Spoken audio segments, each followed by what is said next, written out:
think about it in the context of a nation like Libya, right?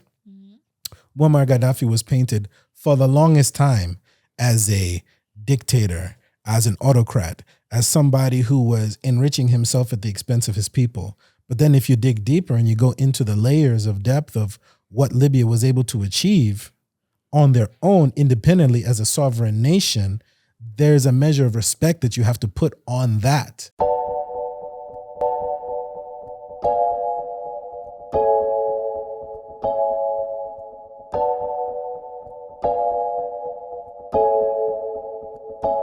Hi guys, welcome to Kenganda. My name is Janita Maya and this is the Repat podcast. Now, as you can see, we are missing someone. He's out there living his best life, but we are here to represent and keep this thing going. I'll let my co-hosts introduce themselves. Yo, this is Outer Brian here. So happy to be here. The man from the East. Yeah, content creator. Let's go. Master Gav's back in the building. Happy to be here as always with these great people. And shout out to O'Shea, man. The fact that he's not here and this podcast is moving, great voices, great minds, great team. Yeah. It's a beautiful thing to see. It's amazing. Wonderful. Absolutely. We also have our guest manager in the background. She's back today, guys.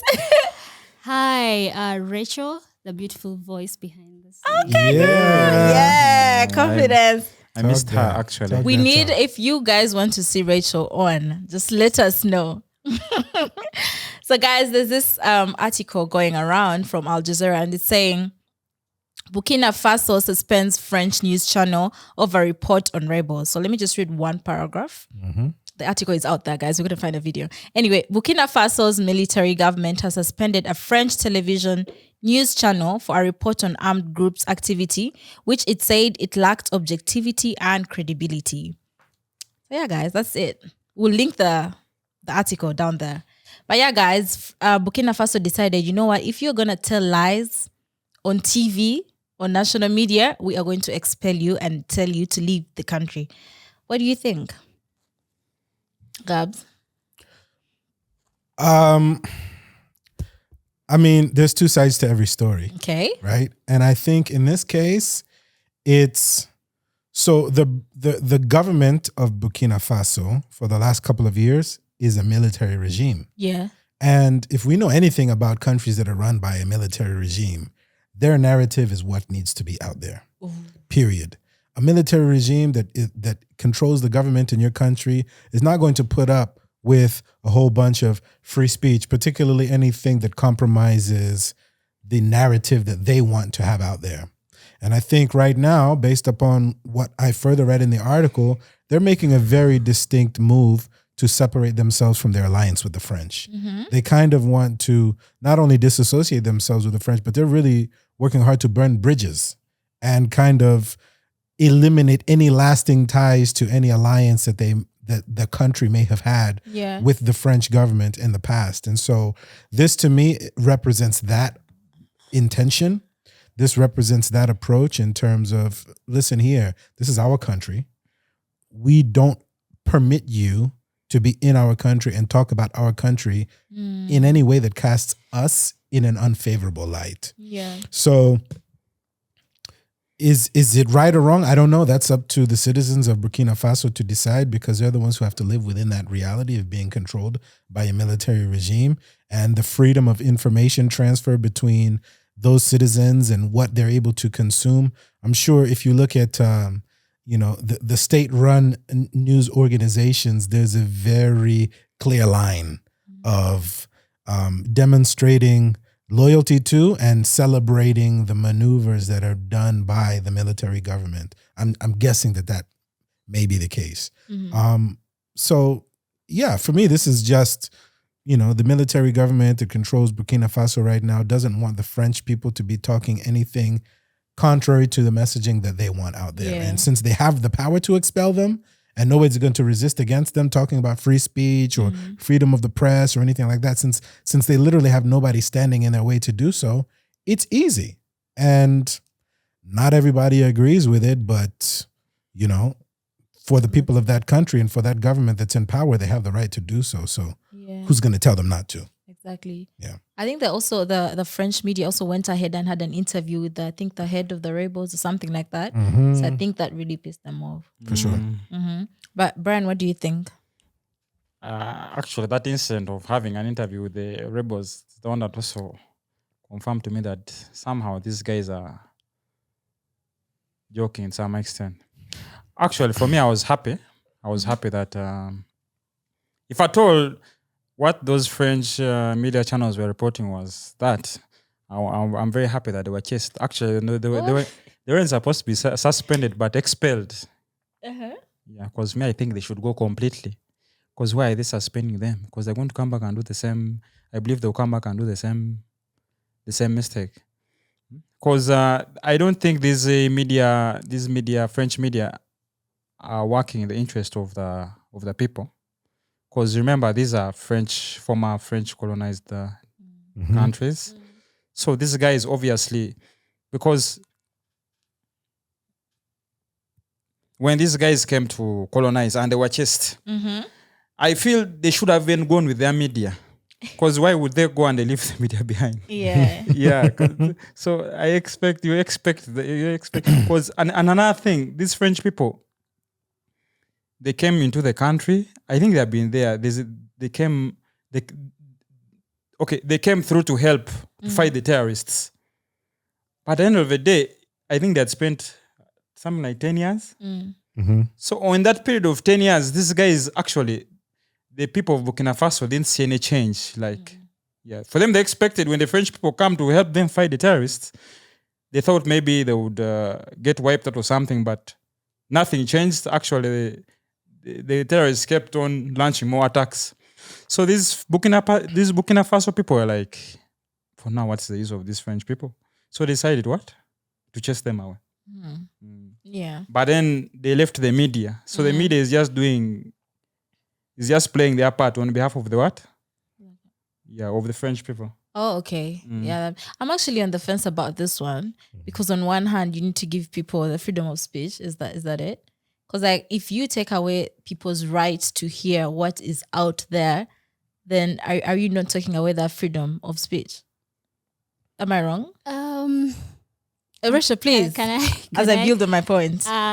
Let's look at the fact that this is a foreign media channel. And as far as we know, as far as history tells it from how we've been colonized and everything, because this is a Francophone country and it got its independence, I think, in 1960. Yeah.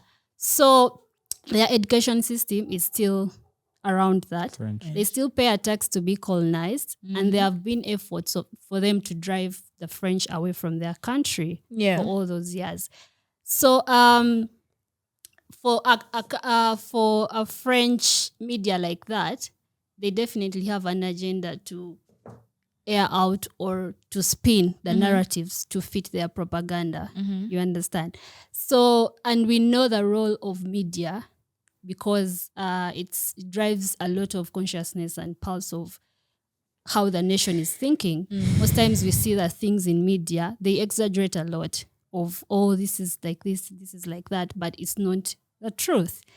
So the step that the Burkina Faso government is taking, much as it might seem as denying people freedom of speech and all that, I think it's a great move. Okay. Because, guys, given the history in that region and the history as all of Africa, it's a great move. If it was like a local media channel, that would be understandable. But this is a former colon channel Exactly. that's driving all these narratives.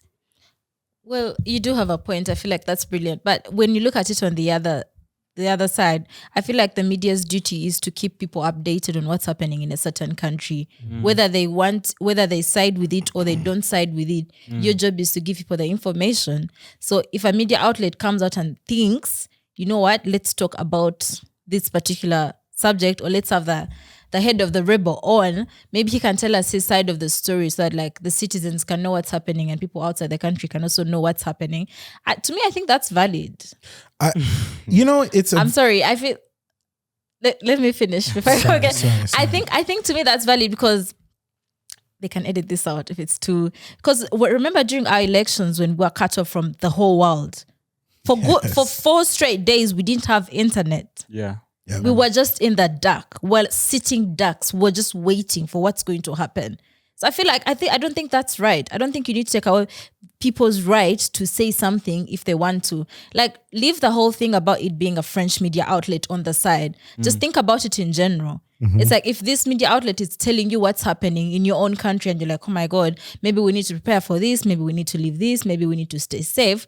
And now they've just taken it out like saying the government has decided, you know what? The information you're putting out there is not the information we want the people to hear. But what if that's the information that's going to save its own people? Yeah. You know, it's a bit tricky, but you need to let people watch what they want to watch and hear what they want to hear. If you start controlling the media in that way, then you are oppressing your own people. You are oppressing your own people in some extent because let them decide if that's what they want to hear or not.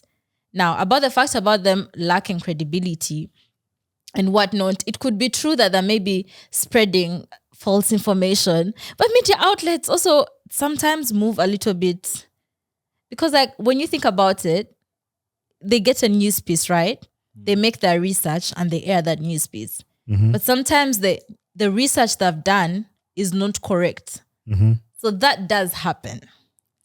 But I feel like you should let it happen. Like let the good and the bad of the media happen to the people and let the people decide which side they want to fall. Sometimes you have to decide for the people. Oh, Rachel, that's being a dictator. No. As that is a very leader, you dangerous. have to decide for the people, like what's best for them. It might not look as the best decision right there or right then, but it's the best for the future of the country. So for any sovereign nation, Burkina Faso or whatever, like that step they took, I mean, if I was a leader in that country, I would definitely drive the French out of that country because whatever narrative they are spreading, it's for their own benefit. How about you might not see it directly, but it's for their own benefit.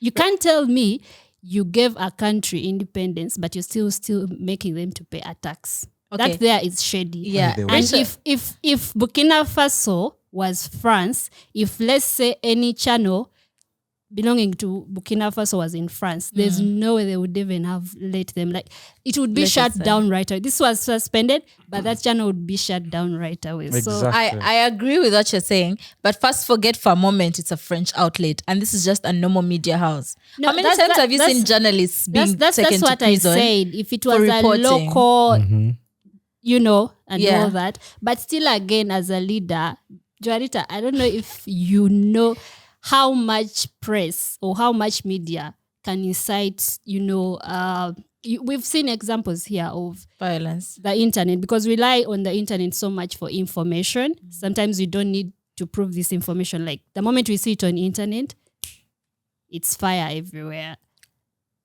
I think there's so many layers to the conversation. Yeah. So first of all, you've introduced the notion of freedom of speech, right? And I think freedom of speech is nice in theory. It's good in theory. Yeah. It's a principle that everybody should hold high. Every human being deserves the right to express themselves, but also have access to information. In this internet age, in this online age, there's an abundance of information available at the average person's fingertips. But there can be ways that information flow is restricted from you. So, for example, in places like China, right? China is a fast accelerating superpower in the world, but it's very well known and very well established that certain media is not allowed to be seen, viewed, or consumed by citizens residing in China, right? You just can't get access to it. It's literally blocked online. You'll never find it anywhere in public forums because the Chinese government has the autonomy and the right to pick and choose what it is that they want their citizens to be exposed to. Whether that's right or wrong is up to the individual to judge, right? But what I'm saying in this particular case is that, again, I agree with you that freedom of speech in theory is a great thing. But when you're a military government and your objective is to seize control of not only the way that the country is governed, but the principles and the values that the people of your country, but also to take control of the principles and the values that the people of your country live by, and try and, kind of create a nation in the image of what it is that you want for it to be. Freedom of speech is the enemy of that.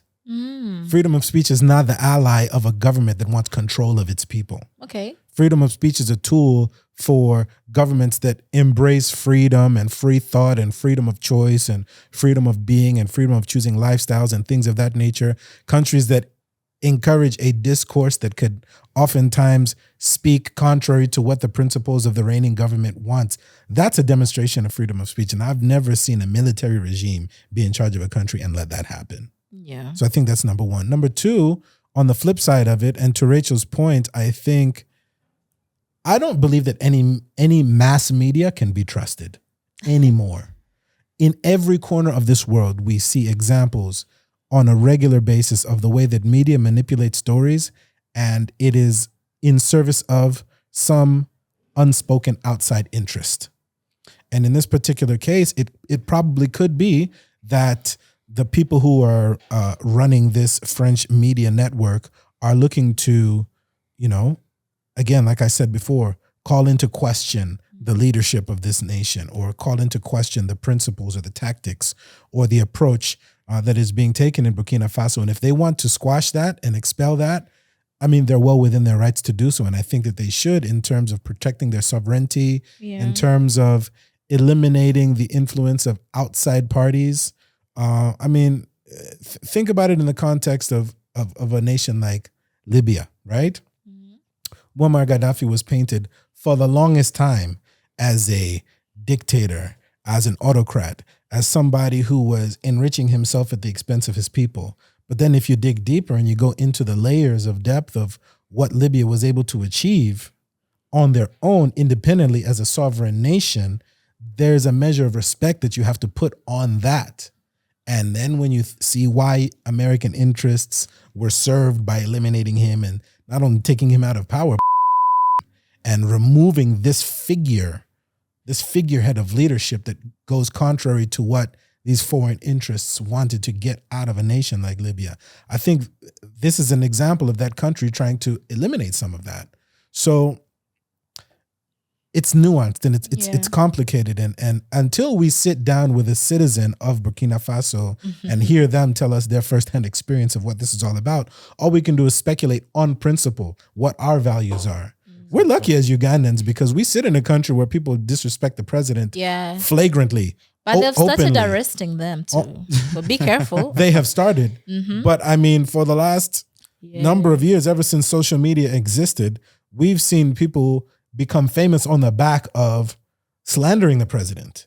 We've seen people like, what's this lady's name? This doctor, professor from... Stella Nyanzi. Stella Nyanzi, right?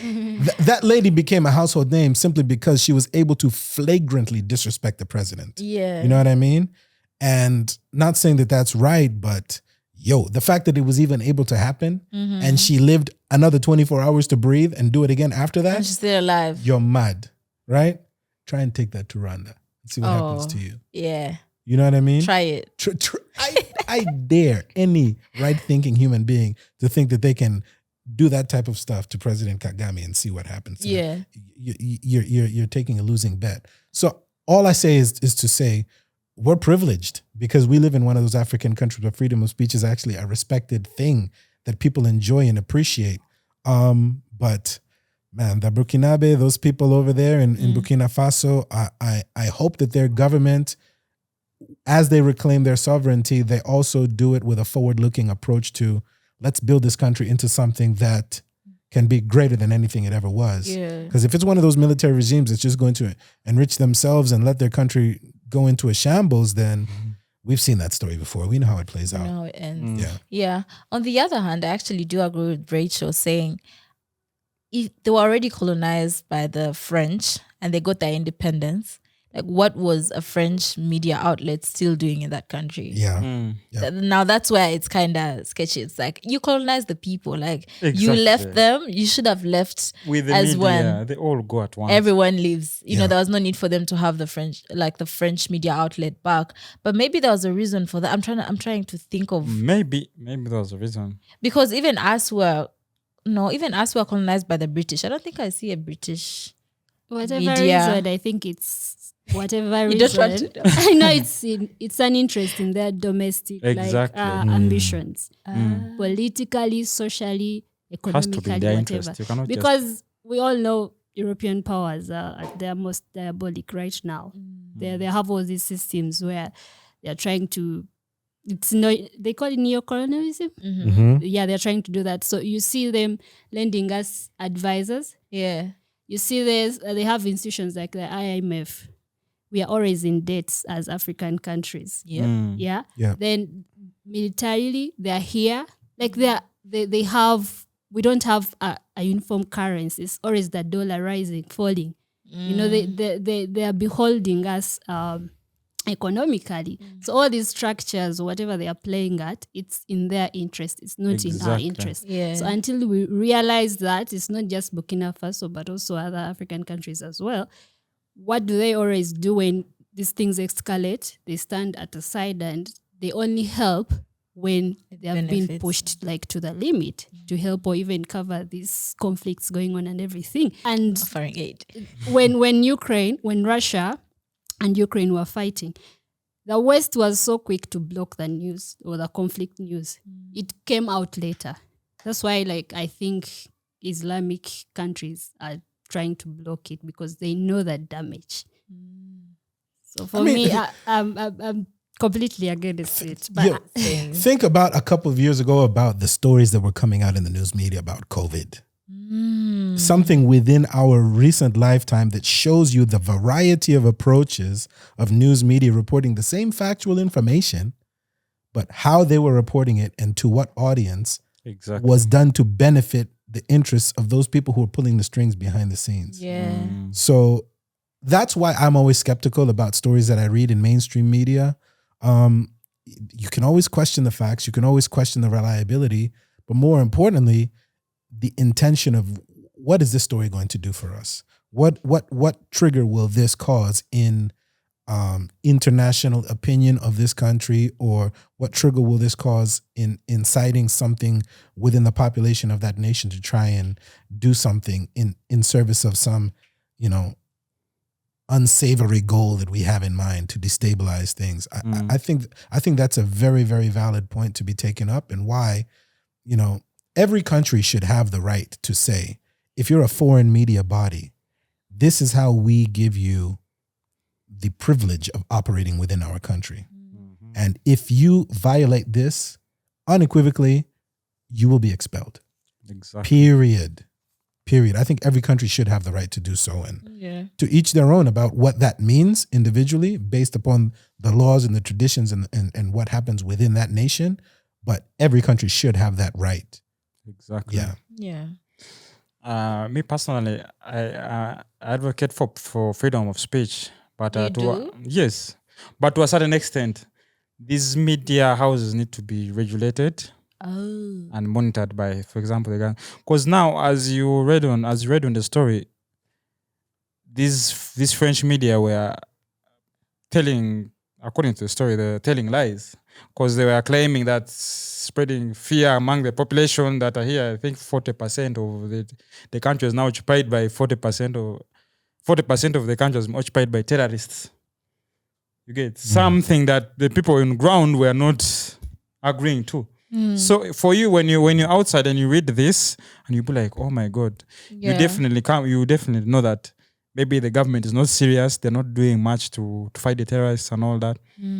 So there should be a way they should, if at all they're accepted, they should be regulated. Yeah, and they shouldn't be able to spread lies. Me personally, I don't believe in mainstream media. I used to back in the day, but after COVID, I realized that these guys are not serious. So I regulated. Yeah. Yes. I think sorry. And maybe something to add.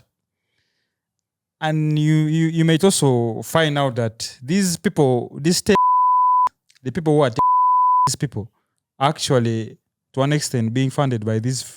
You'd be shocked. No, you'd be shocked to find out that they are.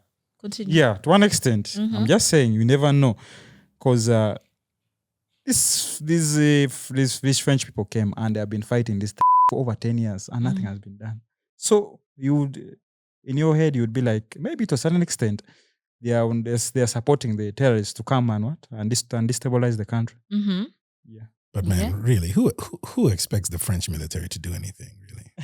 What do you mean? They had hopes because they invited them. Then they realized nothing was going. They chased them. What major thing has the French military ever won in the history of the world? Oh, yeah. But They've always been beaten and needed help. Exactly. So When you look at the history, Yeah. it's always been failure after 10 years. 10 years. It has been a decade. Nothing. Oh, well, that's too bad. Guys, any last remarks on this? I think people jump to judgment when you hear about government shutting down news network. You immediately run to think that the government is wrong. So I think people need to not rush to judgment. People need to read more, dig into the nuances of the story, because not every country is based upon the laws and the principles of where you live. There's a lot of people out there in the diaspora watching this show right now, and a lot of them are in the United States. A lot of them are in the UK. I can guarantee you things in the UK are vastly different from things in the United States and in other countries around the world, Canada and other places in Europe, et cetera, and other places in Africa for that matter. So let's not paint everything with a broad brush in terms of the principles that we think we're familiar with, but let's read more. I know, one of the things that I appreciate most about being on this podcast, and I have to give a shout out to you, John, and O'Shea and Rachel for always driving an intelligent conversation, right? Okay.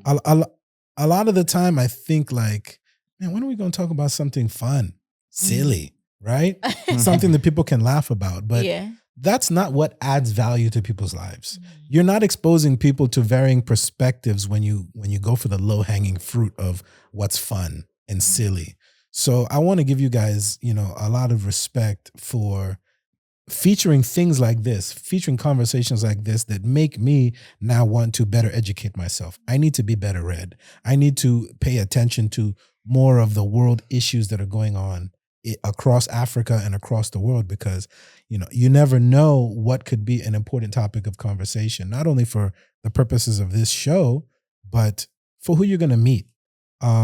You need to be a world citizen. You need to be well-read. You need to understand the nuances of everything that's going on. So I appreciate this show for bringing more of that out of me.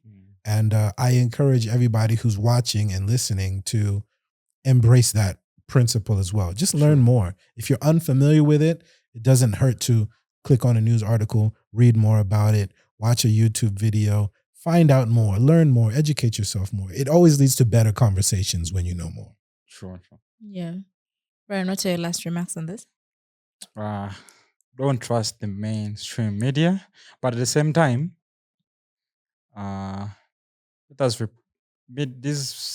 these guys who are involved in.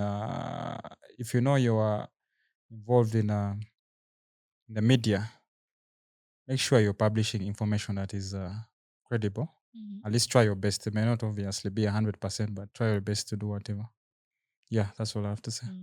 Rachel, any last remarks? This has been a very good topic. It's close to home. Yeah, I just urge anyone who's listening or watching, please don't underestimate the importance of how media can shape the minds of masses. Like Gab said, teach yourselves about these things. What's that word? Don't take in everything you read or you see. And it's very important to screen, or I'm looking for the best make word. research. Take everything with a grain of salt. Don't just take it all exactly. in. You need to have a healthy dose of skepticism. Right. about And then whatever it is as that you see. Africans, we should understand that this is a neo-colonial stage for the Europeans or Western powers. So we shouldn't look at it as they're really trying to help us and all that. we should, like I say, it starts with an individual. We should be the voice of the change we want to see, and we should make the choices right now. It starts with refusing to consume some news you've seen or some information you've seen, or even making a post about it and tagging these people. They're like, this is false, you know? Yeah. It's not right. This is how we should be reporting about my country, things like that. Yeah. So, because in times of peace, certainly trouble or even more important news, these people are always there. They're covering the news. And so for what Burkina Faso did, they're playing like the same. Yeah. It's justifiable for me, honestly. Okay. Yeah, I think my last remark would be on media. I feel like ever since COVID hit, everyone has turned into a journalist. That is why I personally do not watch WhatsApp statuses, because some of you, the things you post on there, you are breaking news each hour. You're not a professional journalist. You don't know where you get your things from, but each hour you have something new. It's just like, it's too much. And then, you can't post some things. Like, you can't post a dead body. Yeah. Some of you just be posting anything just to let other people know, like, oh, this is news. No, you need to be careful with everything. True. And there's some people who also distribute, I think there was like child pornography, and then some people are posting it, and I'm just like, no. Yeah. I feel like everyone, I not take it upon yourself to like inform others, but have discernment somewhere. Yes. Like, just be vigilant and whatnot. Post And information where you've done some research. if you're not a news person, just live your life. Why are you stressing yourself? But no, you can do what you want and what. But yeah, guys, I hope everyone out there has learned from this episode. I feel this was a good one. Sure. Yeah, I hope that you all learned. We all did some research here and there, so that we also come here and not criticize people when we're not doing our part. But yeah, guys, tell the people where they can find you. Find me on all social media platforms at Outer Brand. Check me out. Okay. At Master Gabs, Instagram, Twitter. I don't post much on TikTok, so don't waste your time. But I am always allergic to average, so check out the YouTube channel. And LinkedIn. Oh yes, Agaba Tumusime MBA on LinkedIn. I'm so professional. Yeah, I like the MBA part of it. I gotta flex that. Yeah, unfortunately, Rachel does not want to be found. You can only find me here, please. Respectfully. Please do not go searching for her. Do not go looking for her. She does not want to be found. She's like her boss. Do not message her. Do not look for her. Do not do anything. But yeah, guys, if you want to reach out to us, you can email us at teamkenganda@gmail.com and follow us on all our social medias at Kenganda Nation. And if you're looking for love, you can subscribe to the Pan-African Dating Show. We'll see you guys next time.